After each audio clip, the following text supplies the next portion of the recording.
When COVID came to America, I was just hoping that I wasn't going to be one of the chosen ones. But March 31st, I had the symptoms of shortness of breath.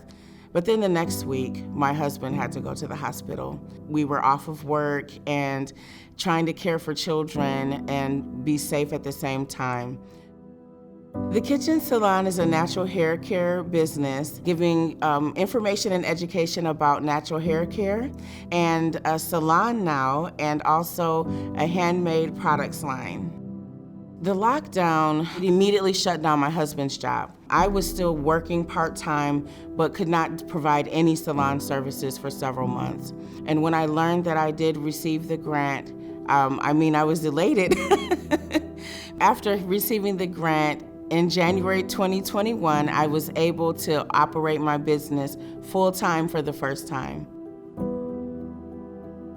The pandemic caused a lot of different changes for KeyNARD Enterprises. Two of our biggest concerns were the safety of our staff and also just staffing in general.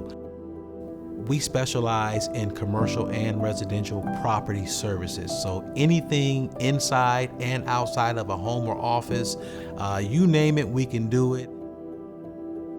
When the pandemic hit and we still were continuing to work, I felt a responsibility not only to protect the men and women who are on the team, but also continue to offer opportunity for them in order for them to take care of their families.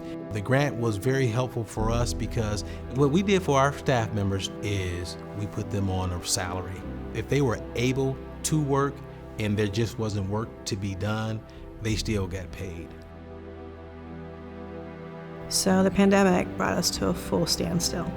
People were afraid to come eat, and it came to the point where we just needed to shut down. So how it affected our business, it devastated it. My parents originally started El Típico. Unbeknownst to them, 53 years later, we're still here.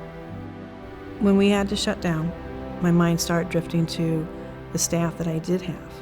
I need to get the restaurant back open because they need to make an income. So we applied for any type of government grants.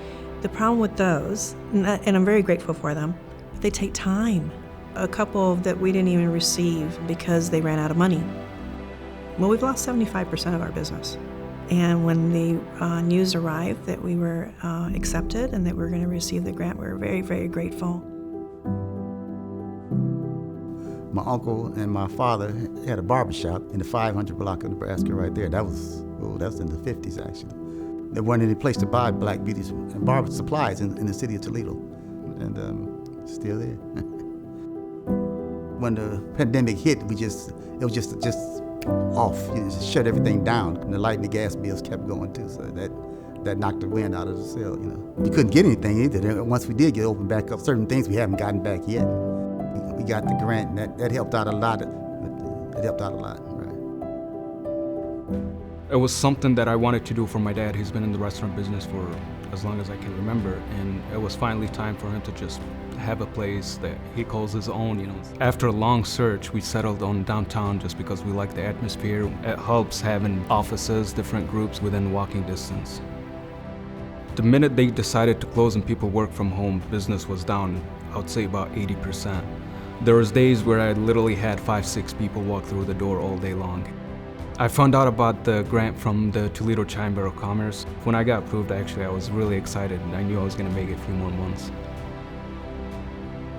It was really remarkable how quickly the partners came together and how quickly we were able to get the funds together. LISC partnered with the City of Toledo, Lucas County, the Toledo-Lucas County Port Authority, KeyBank Business Boost powered by JumpStart, and ProMedica. When you add in the national money, it ended up being over $850,000 that went to Toledo area businesses.